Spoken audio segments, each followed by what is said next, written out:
Hello all and welcome, and I am the MGTOW Philosopher.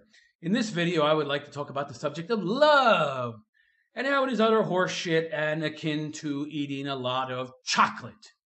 Now, this word is bandied about a lot, mostly by women, talking about love, love, love. She wants to fall in love. She wants to meet somebody she loves. She wants to experience romantic love and be swept off her feet by a white knight on a white horse in shining silver armor. And he's going to pick her up and whisk her away and open all the doors and pull out all the chairs. And she's going to have these overwhelming feelings of love for him. And he's going to feel the same way for her. And they're going to live happily ever after in a love-ensconced home of pink silk and purple velvet, and everything's going to be divine and wonderful for the next 80 years. And they're both going to die within a few hours of each other. Their love is so strong. Oh, how precious. Unfortunately, this is utter horseshit. Love itself is a fantasy. It doesn't exist. Trust me, it does not exist. All love is lust. Love is lust. You want to fuck, and that's it. Women don't know it because they have no rational reasoning, and they go all on their feelings. She feels this undeniable sense of love for you. It's an undeniable sense, all right, of lust. But she identifies it as love because she doesn't have the logic or reason or the self-awareness to dissect her feelings and figure out their source, where they're really coming from and what they really are. And a man, well, he feels love in the sense that, oh, he wants to fuck you, and then once he's fucked you, he either likes you or doesn't like you. And if he likes you and you're hot enough, he might make the abysmal mistake of getting into a relationship with you or marrying you, which would be the ultimate error. And then he's forced to live with his mistake forever or until he wisens up and gets a divorce. And let's hope the divorce is before 10 years have passed, or he'll be paying alimony forever. So love is not real. Now, of course, many of you might say, oh, my God, you're an evil man. You've been hurt by women. You're a cynic. You don't know. I think you felt love before and you got hurt, and now you just want to deny that it exists because you haven't found it again, or you were disappointed, or the person you love rejected you, or some other feminist, boring, subjectivist nonsense, wussy horseshit. That's a bunch of crap. And let me tell you something. By the way, if that was the truth, that would mean every man would believe what I do. And unfortunately, not all of them are smart enough to have reached the conclusions I have, because they're too subjectivist, going on emotion. And now they're sitting at home alone with their wife having the kids and getting all their money. A bunch of fucking morons. No. By the way, most men have been hurt by a woman, and the majority of those men are sitting at home alone, wishing they could see their kids, and they can't because the bitch took them and then took all their money and then took the house and everything else. No. For a woman, love is about things, okay? You might not believe this, but that's the case. Now, of course, there's exceptions to every rule, but so what? They do not disprove the rule. Some guy jumps out of a 20-story building and lives. That doesn't mean it's a good idea to jump out of a 20-story building. There are exceptions, but they're extremely rare. So you might ask yourself, where does this idea of love come from then? If love is not a real thing, why do so many people believe in it? Because many people are in love with the idea of being in love. They're in love with the picture, the imagery, the fantasy of it, the potential future happiness that it brings, and the picture within their mind. And they suffer from a form of confirmation bias, okay? And then they superimpose that imagined love onto whatever relationship they're in with somebody who evokes even a sparkle of feelings that could be considered love, lust, really. And so that's all it is. It's you and your imagination. And most women out there are just in love with the idea of being in love. And they grew up on all these, fairy tales and have in their mind the fairy tale wedding and the white gown that has the trailer behind it that's 40 feet long, and the idea of the daddy giving him away and the mother crying and everybody crying, and she's kissing Prince Charming and he's kissing her, and she's finding the man of her dreams who just happens to be rich, tall, good looking, and will provide for her forever. But of course, that's not why she loves him. No, it's because he's tall, dark, handsome, rich, and can provide for her. Because she can't think of any other reasons right now because she's overwhelmed by all of those. Yeah. Okay.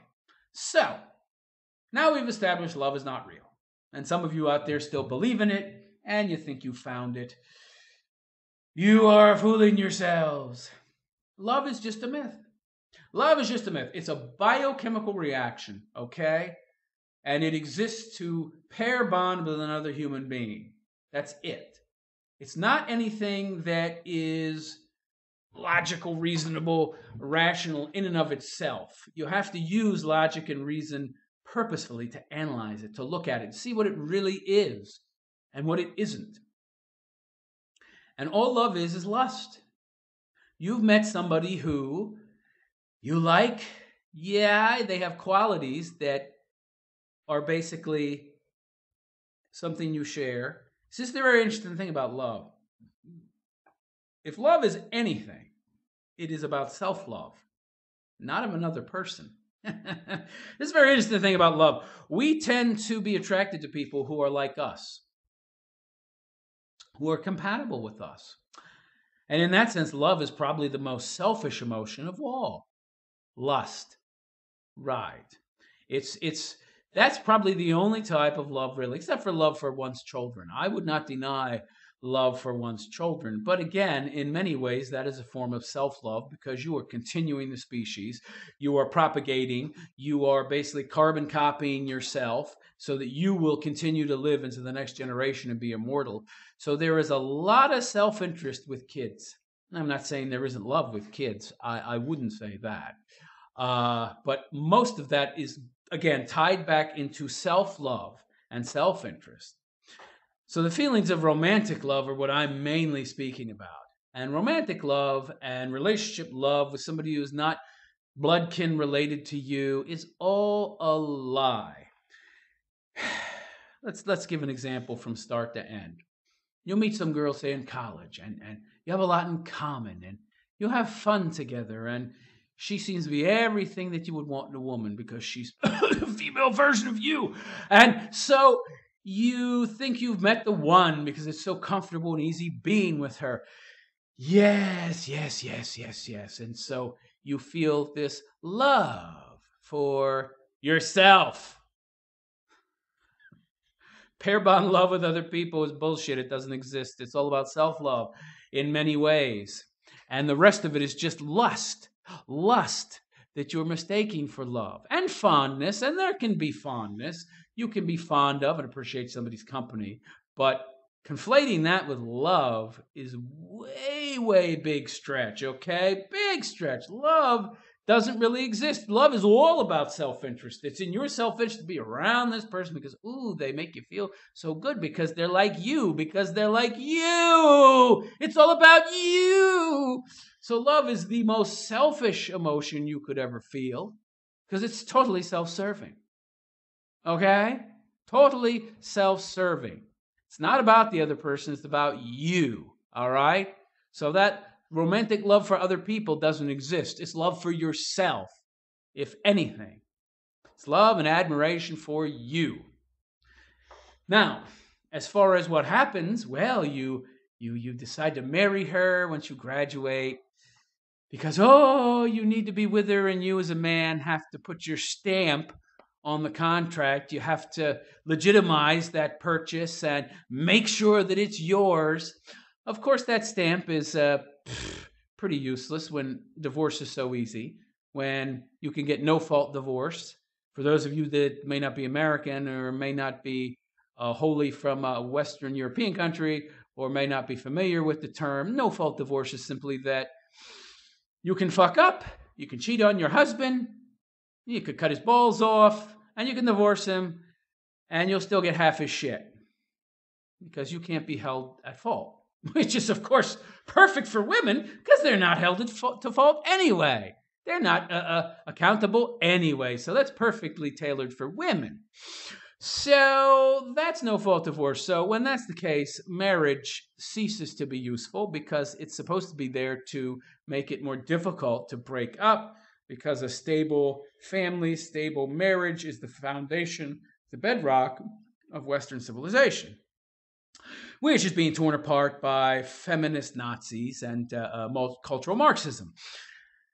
Regardless, back to love. So you marry her, you're 22, 23, but you haven't gotten your career yet. You haven't accomplished your goals. Now you're married, though, and oh no, it's being married is actually making it more difficult to accomplish these things because women are expensive. And so maybe one of you hasn't found a job yet, so that one has to support the other. So you've just made it much more difficult. Now, of course, you're having to devote more and more of your free time to your partner instead of putting that free time into a career advancement and becoming successful. So getting married young even is anti-career, anti-success. And so love has actually destroyed much of your ability as a man to be successful.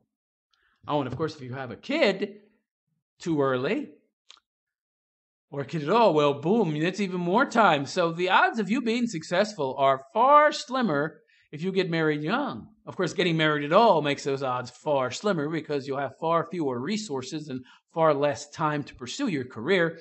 And so love itself is a destructive force in many cases. Romantic love is what I'm talking about. The idea of romantic love, which is what people are really in love with. Because when people talk about their feelings, when they talk about love, they can't actually describe it. It's very interesting how people, you ask them what love feels like, and they'll just give you these amorphous definitions and descriptions and what it feels like in terms of what they'd be willing to do. Like, I'd be willing to give my life for this person. That's how much I love her. But that's not love. That's that's some crazy shit you'd be willing to do because of it. What is the actual thing you are saying that you feel? What is it? Oh, I don't know. I just feel it. And I contest that feeling has been conflated with something it isn't. It's been used as a term to define something that it is not. It's really just lust and an intense protective need as a man to keep safe a woman. And that's a biological imperative. What I'm saying is that a lot of different things have been conflated and put under the umbrella of romantic love. And that is not a real thing. Romantic love is made up. It is just a fiction, a fairy tale created to make both men and women want to get married. And it's conflated a lot of different instinctual feelings and thoughts and brought them together under one definition and then labeled it that way and then saying that thing is good, that's what you want, and then let's take that label and conflate it to mean things that it actually doesn't. And then we're going to put that image onto the idea of romantic love, and then we're going to sell that image, boom, boom, boom, and we're going to bombard it into the minds of people until they believe that romantic love is this and that it's something that you should strive for and want. And then girls, young girls and boys, get the idea of romantic love into their head, and they think that's what they're buying into. It's only when they get married that they find out it's something very much different, and they feel buyer's remorse. But then, of course, it's too late because you've signed a contract with a harpy that can steal half your shit just because she's bored with you. So love is not only bullshit, it's a scam. It's false advertising. It's a mislabeled thing. It's an idea, something someone made up to sell a crappy product. And it's fraud perpetuated on the public. Nothing more. And it's an inconvenient fraud that now makes it more difficult for the leftists and feminists to advance their agenda, which is why they've been attacking and destroying it and saying you don't need to get married. Now, for a long time, it was necessary to stabilize society, and it was a foundation, a bedrock of Western civilization, and most civilizations, actually. It's only now that the leftists and the cultural Marxists have really ramped things up to a new level that, now they have to destroy it because it's such a strong stabilizer, and the only way that they can take control of society to try and achieve the communist utopia that they think they can bring about, that now it's time to destroy marriage. And so, of course, they are. And they've made it very difficult for people to want or need to get married. But the idea is still being pressed, of course, because it's a good way to steal men's resources and give them to people who are wholly irrational and unaccountable for their actions so that they'll spend lots of money, and to make men more poor and disenfranchised than to enfranchise and make women more powerful. So in that sense, in modern times, it's a two-edged sword. And you still have men out there who are believing the indoctrination process. On one hand, they're being told, get married, get married, get married, get married. But on the other hand, the left is doing everything they can to actively undermine marriage while encouraging the lemmings to jump off the cliff. It's bad for them, it's bad for you, but we're encouraging you to jump off anyway because it's good for us, because we're the sharks down at in the water waiting for your dumbass lemming ass to jump off the cliff so we can eat you when you hit the water. I mean, it's amazing to me how people fall for this love horse shit and believe it. But I suppose it shouldn't be. But it is surprising to me that any of you out there still believe it. Love itself is a red herring. It doesn't exist. It's just a made-up idea to get you in love with the idea of being married, being in a relationship, because that's what stabilizes society. That's what creates the foundational bedrock part of our society that makes it stable, that makes it last, that creates the Western culture that we have. And unfortunately, it's not a viable idea anymore. It's not viable anymore. I mean, it was never real, okay? It was never real. Love was never a real thing. But it used to serve a purpose. It used to get people married and get them having kids, and they would stay together. But now it doesn't serve a purpose anymore. It just gets men into bad situations where they lose all their shit. So I'm telling you all the big secret. So for those of you who didn't know it, now you know that even love itself is a fairy tale. It was made up a long time ago. Throughout history, it's been reinforced to get people to marry. But those that have a brain know that it's horseshit. What was that movie, The Devil's Advocate, where Al Pacino, playing the devil, said that love is nothing more than, it's the same as eating large quantities of chocolate. Now, have any of you actually tried doing this? Because if you do, you will find some amazing similarities. And you'll just say to yourself, after you eat that 2 pounds of chocolate, you'll say, holy shit, this is the same fucking thing. I've been lied to my whole life. What the hell am I doing? But it's too late because you fell for it hook, line, and sinker. And now you're in a relationship that if you try to get out, it will cost you more money than you could possibly imagine, and your soul as well. So in that sense, you are, in fact, in a pact with the devil. I am the MGTOW Philosopher, revealing these enlightening truths to you. And I wish you a good day. Take care.